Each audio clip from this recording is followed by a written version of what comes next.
For many decades, sales training focused on the importance of identifying the decision maker, as if there was one person who made the buying decision.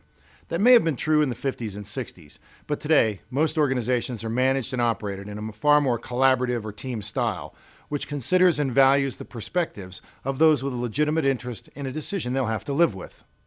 As a result, experienced salespeople recognize that in modern businesses, there often are many people who'll be consulted on important decisions and whose viewpoints, therefore, cannot be ignored or circumvented.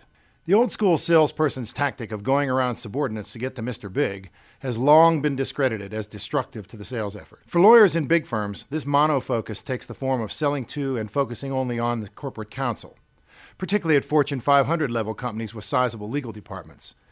Even in the presence of such large internal buying organizations, such a narrow lens is limiting. Most lawyers in private practice serve small or mid-sized business clients. They rarely encounter a legal department. One East Coast group that supplies part-time general counsel to companies estimates that companies of less than $50 million annual revenue rarely have inside counsel. In such cases, the CFO or other corporate officer typically hires outside lawyers for finite, tactical purposes as needed.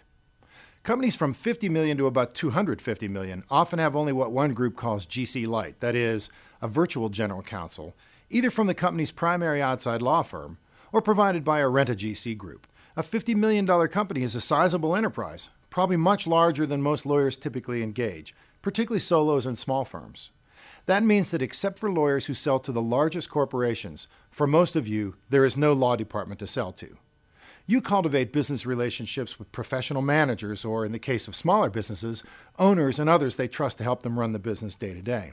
The good news is that these are the people who have firsthand knowledge of and experience with your door opener problems.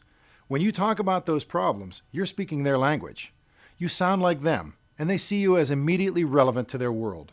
This issue relevance equals threshold credibility that legal expertise alone can't give you.